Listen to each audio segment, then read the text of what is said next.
In this next panel, we will step out of the choir and across the aisle to listen to a unique and important viewpoint from conservatives who are addressing climate change. Tina Beatty was not able to make it today, so the panel will be moderated by Paul Walker. Walker is the executive director of Conserve America, which works to educate the public and elected officials on conservative approaches to today's environmental, energy, and conservation challenges. Walker brings incredible depth of experience in public policy, energy, and capital markets to Conserve America. Since 2008, Walker has been president and owner of Insight Consulting, LLC.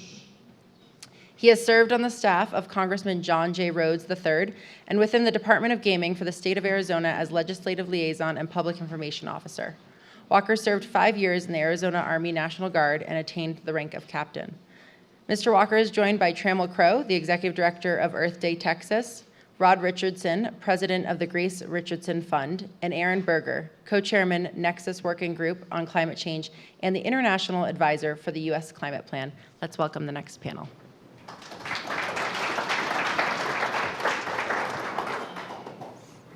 Thank you all very much. Ms. Beatty was not able to make it, so I'm happy to fill in. I was intrigued when I saw the title of this panel and spoke with all of the other panelists about it to see if they had the same reaction I did. And in fact, they did. And to understand that, I'm very, very briefly going to do a little synopsis of Daniel Kahneman's Thinking Fast and Slow, Nobel Prize-winning economist. Many books, but Thinking Fast and Slow, the big idea is that human brains have two systems, right? Sort of an autopilot setting and a conscious thought setting. Probably half of the room right now is in autopilot mode, which is what you should be, right? Because you've been to 100 conferences and you've heard thousands of panelists all speak. So your brain has it on autopilot and it's waiting to see if anybody says something that shocks you or intrigues you enough for the conscious mind to kick in. And that has a significant level of importance when you think about communication, right? Because the autopilot is always on, it's going to be the first system that weighs a word or phrase or demeanor. And it's going to use intuition to make some decisions about that, and that leads to biases. So Kahneman has a prescription, and you know, the last phrase, it's easier to recognize other people's mistakes than our own. Usually, that sort of phrase is conceived as like a bad thing, right? We're blind to our own self. But what I think is there's an opportunity here for most of the people in the room who are probably not conservatives to actually recognize that we conservatives, we're going to hear these words and it's going to go through the autopilot and it's going to trigger certain intuitive thoughts that are going to lead to biases.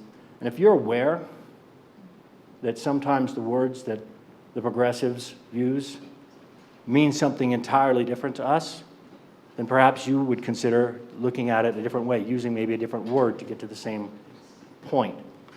And that really is the key takeaway, because everyone on this panel, there's 3 Republicans up here and 1 independent, Aaron, whose job is to figure out how to talk to the other 3 of us and our friends. As was briefly mentioned in the bio, I've worked for a congressman, a governor, public utility commissioner, spent 5 years on Wall Street, worked with utilities for 15 years. And we hear things in a different way. The Green Agenda. This is a website, green-agenda.com. Let's unpack it a little bit. Okay, let's look at this first pullout and the second pullout. Here's the first one. And just read that for yourself. But you can see this is a conservative website that says the Green Agenda is an agenda of fear and control. And then they pull up, and they have a host of different little blurbs they pulled up from 100 different environmental filings. And this is one that they love. The common enemy of humanity is man. In searching for a new enemy to unite us, we came up with the idea that pollution, the threat of global warming, right? This is End of the American Dream. You see the headline, the green agenda is about getting rid of as many humans as possible. I don't know that you know that that's what your agenda is. I hope this is erroneous. Otherwise, we're in trouble on the dais. But let's look at one of the pullouts, right? This is what, when you say the green agenda to conservatives, right? We go to Republican meetings all the time. Significant percentage of the people in there think this is the green agenda, right?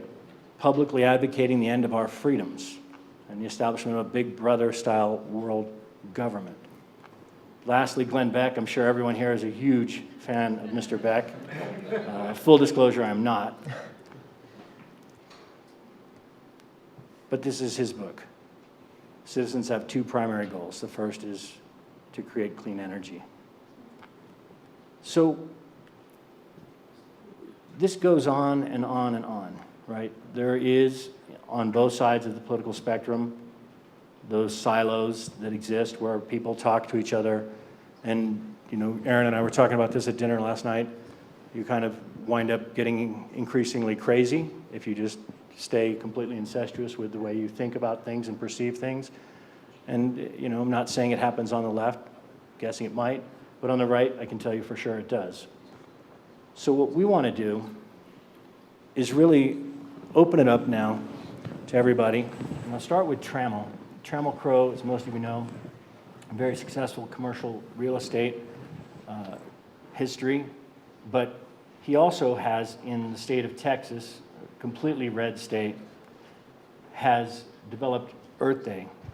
And Trammell, I would like you to tell us, when you were building the world's biggest Earth Day exposition in Texas, did you spend a lot of time talking about Mother Earth and climate change and the green agenda? We started an Earth Day 6 years ago in Dallas, thinking that there were these big expos of environmental groups of all kinds that came together with exhibition on April 22. When we had our first exhibit with 250 exhibits, we learned that we were completely wrong and there weren't such expos for the general public with environmental groups that we know of, really, to any degree. Now we have 1,600 exhibit spaces. We've just pushed this thing a lot, and we started out just naturally with corporations, first environmental groups, corporations, colleges, and government agencies. And it just was a natural thing to do in Texas. So we didn't consciously trumpet the business and the environment. We did intuitively know not to talk about global warming very loudly if you wanted people to come, you know? And in fact, we went 4 years without, as show promoters with signs and themes and things like that, we just didn't talk about it at all. Now, the environmental groups did their own thing.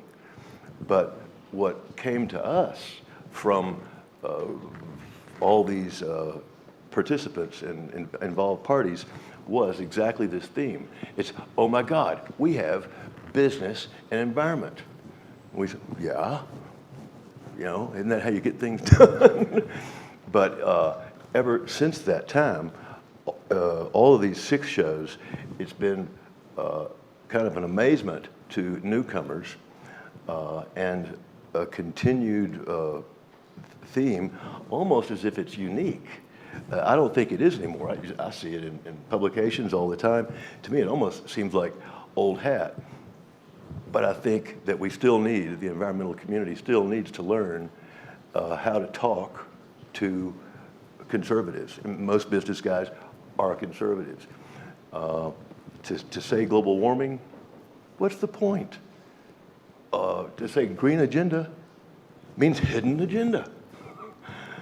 So that's just happened of its own accord in our experience. And Rod, go to you next.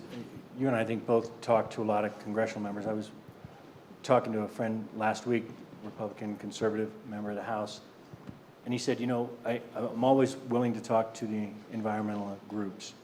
But he said they don't realize, oftentimes they come into my office, and within the first 5 minutes, they've said 10 different things about the Republicans being, you know, in a cave or not intelligent or anti-science or what do you think, in your experience, I mean, talking with members, talking with people in the business community, do you run into that sort of feedback as well?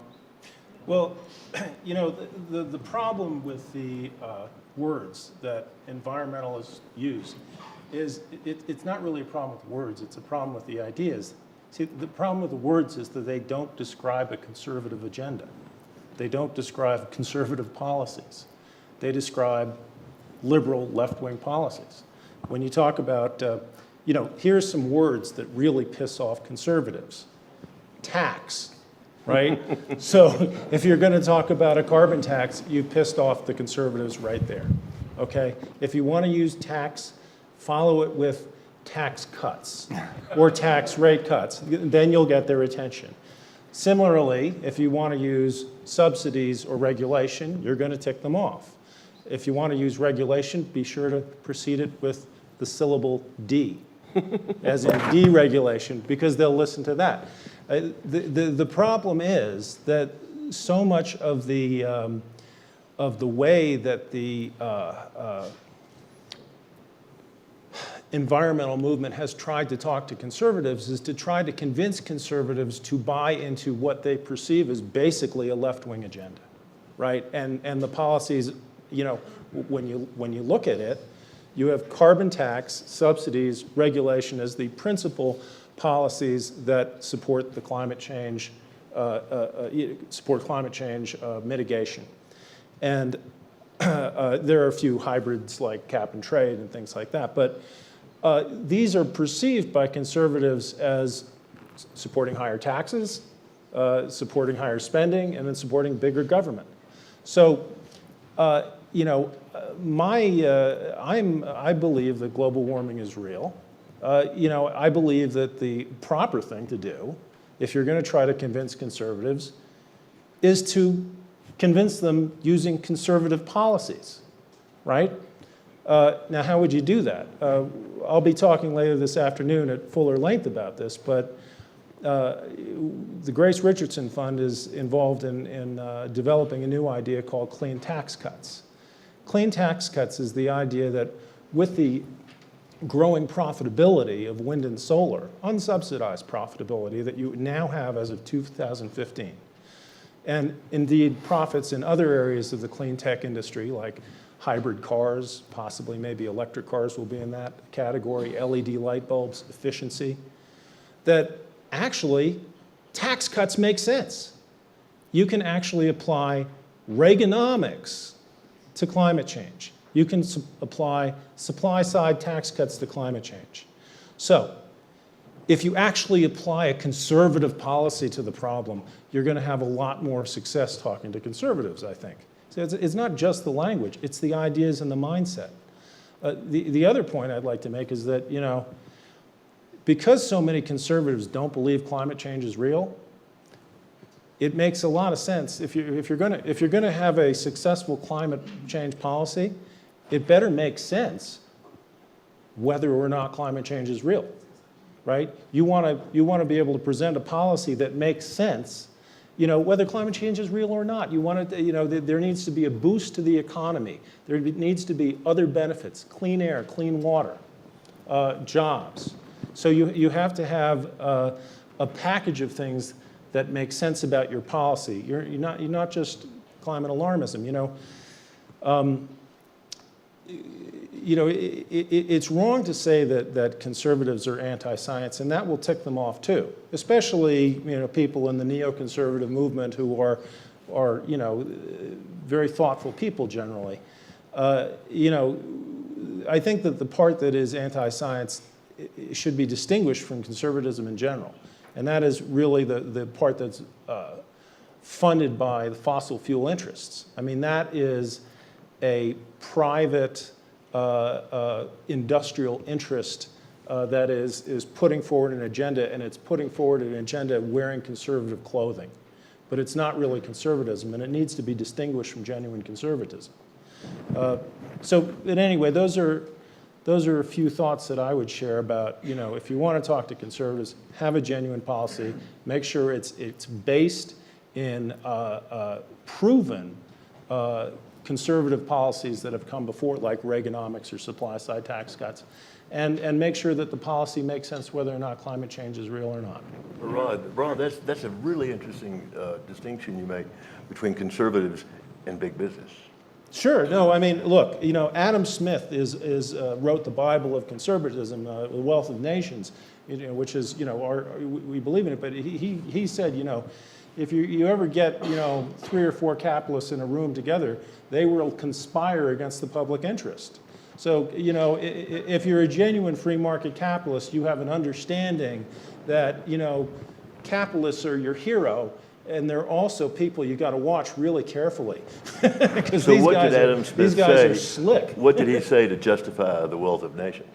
What? What did Smith say to justify a market economy if capitalists would do that? He said that basically from the self-interest of the few arises the good of the many. The idea of behind capitalism is if people are self-interested, they will work hard to produce goods that they sell to other people because the other people want them, and therefore both people will benefit. Now, in my view, one of the reasons we're interested in the clean tax cuts idea is because if you use the tax code to reward low carbon energy, for instance, and cleaner practices, you can actually tilt the playing field so that capitalism becomes clean capitalism. You can make it ever cleaner, right? If your tax code rewards good practices, you can give the investors an incentive to put pressure on their companies to do the right thing.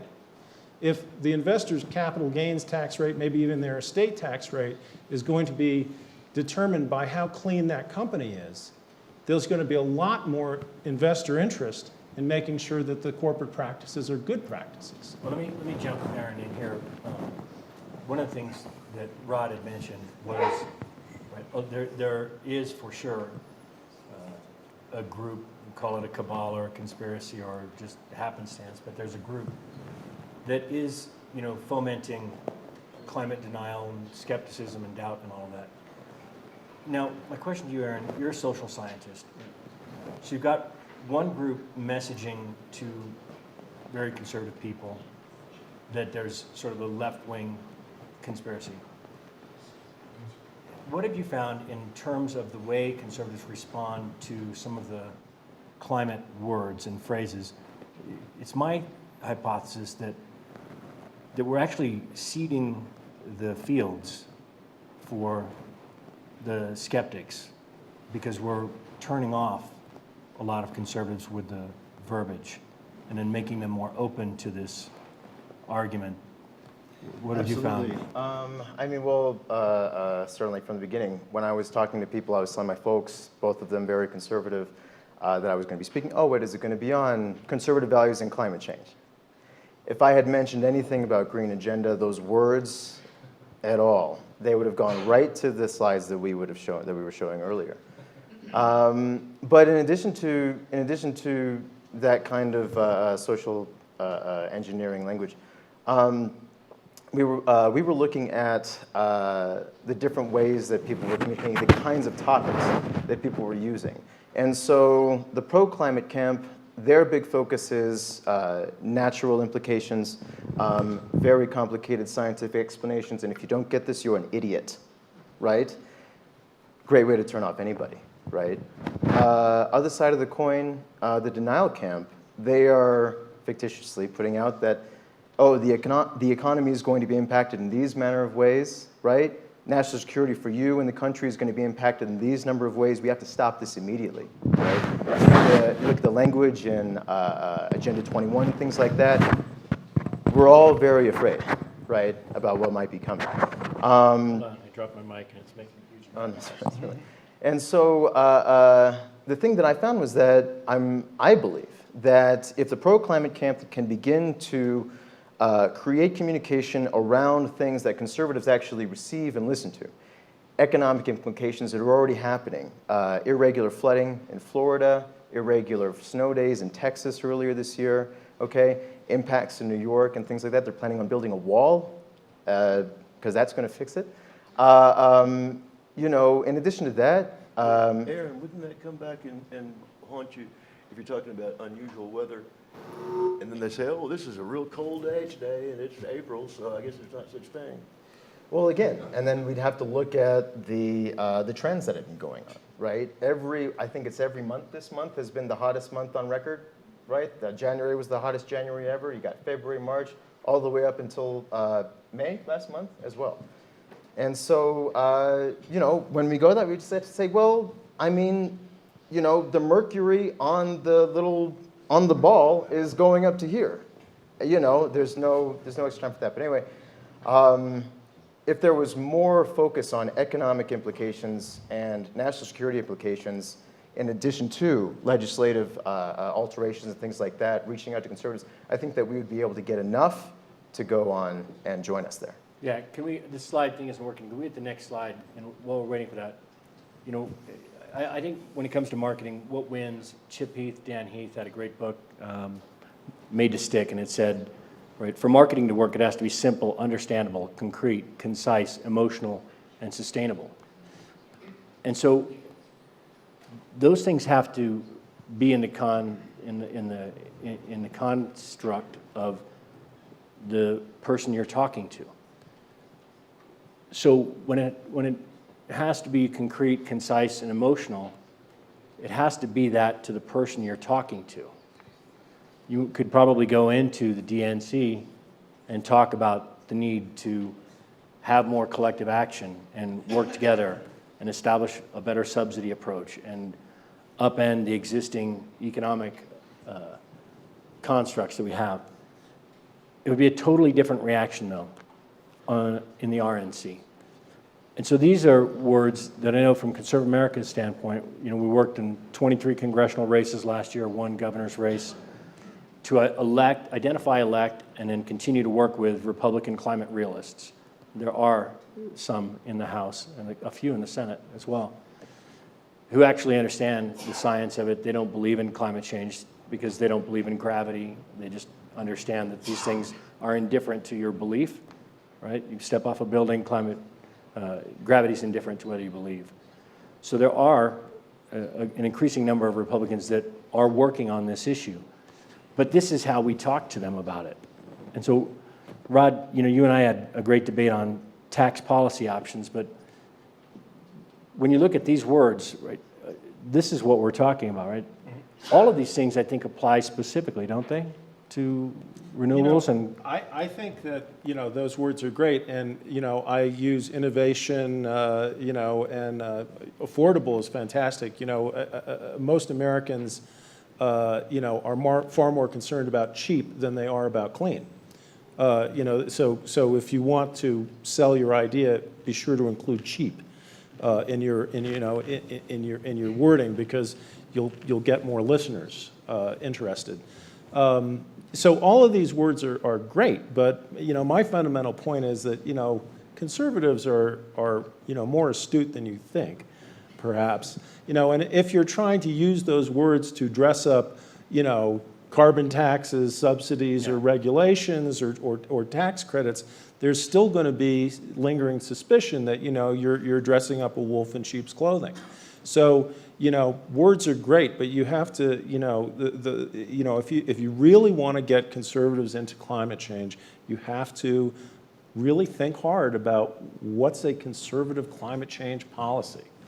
You know, I think that the you know, Wesley Clark's you know, talk was very important, because security, national security, is a road into conservatives, and you know, the fact that you use the word American and independence is key, and you know, speaks to the security concern, which I think is valid and key.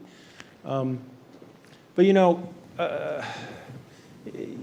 was telling Trammell earlier, Texas has a very unique situation where it's a highly Republican state, and yet they have fantastic wind and solar resources.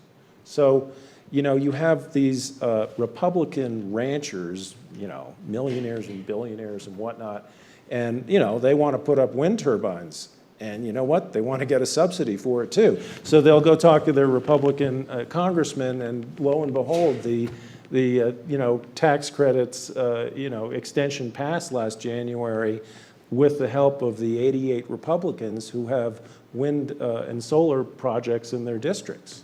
So you've got an entree there, in terms of convincing the Republican Party through those kinds of people. No profit motive and job. Yeah. I mean, I think that the Texas Republicans are, in particular, and even throughout the whole Southwest, the Republicans throughout the whole Southwest are an entree, and through the wind corridor going up through the center of the country, are an entree to the Republican Party for softening this up. But that's not having to do with language, that has to do with practical politics. So in the last few minutes, let's maybe get into some of the things that have been achieved from a Republican construct. And Trammell and I worked together with Conserve America, and just briefly, a couple things. We were able to move forward in Arizona with what we've called blue-collar solar, which allows the two largest utilities there to actually emplace solar onto the rooftops of customers, small pilot programs. But it was done with the intent of it being available to people that don't have access to the cash for an upfront purchase, or that don't have a great credit score.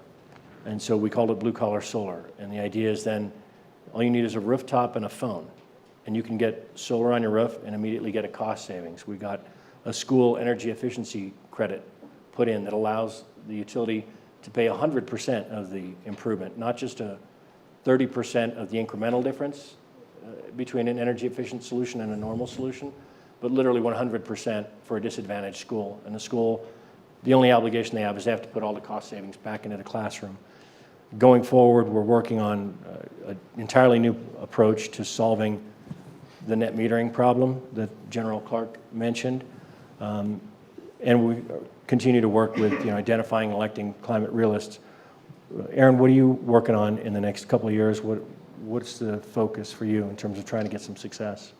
So couching off of that research that we were pulling up, we're working on a grand marketing strategy right now that would be deployed over the next 3 to 5 years. One portion would work with conservative economists to disseminate articles in the Financial Times, Wall Street Journal, things like that, to promote the ideas that here are conservative topics. They are, they're relevant to climate change. These are happening. In addition to that, getting senior military officials to go and also submit articles as well, foreign policy, foreign affairs, to talk about a lot of the things that Greta and General Clark were talking about earlier. The third and most important part, I think, is with Rod and Trammell there. Getting solid legislation in there. Legislation that conservatives can be proud of, they can come to the table and talk about it, right? And also they can say, oh, the water is warm over here, it's safe. There's people who aren't with Trump that are going to do reasonable things and bipartisan things. And so that's a strategy that we're working on right now. And Trammell, Earth Day, Texas, I mean, you said like 130,000 people, I think, showed up. But what about, when I was there, you had a host of Republican elected officials there as well. And it seemed like the entire Texas Chamber of Commerce was there. It was without much effort that they really, they want to be exposed to it. They want to learn more about it. They want to be seen there. And we had a few from DC, and I think that, frankly, I'm an inveterate salesman. I think there'll be quite a few more next year. So in concert with the Austin Earth Day, we think that we'll have a legislative council every other year because the Texas session, legislative sessions only happen every other year, thank God. And So you've made it a safe place then for Safe place. conservative businessmen and conservative electeds to get together and talk about what the opportunities are, what the challenges are. Yeah, we've had them say, do not publicize my attendance. You know, but they're there, full view. Really? So still in the closet, but showing up to the party. To the top level. Rod, what do you think you're working on over the next year or two? What are the major Grace Richardson objectives? Well, with this, the clean tax cuts idea is a newly relevant idea that is keyed off of the increasing profitability of solar and wind. It's suddenly much more relevant now.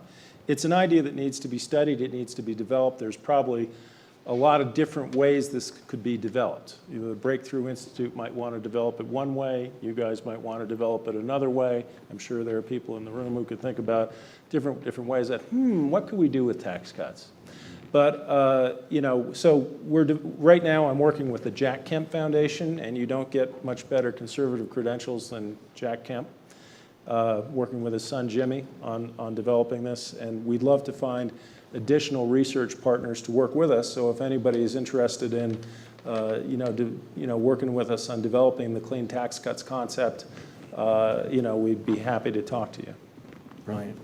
Well, thank you all. We got through 30 minutes of conservatives talking, and I don't think anybody stormed out. Nothing was thrown. So thank you for that.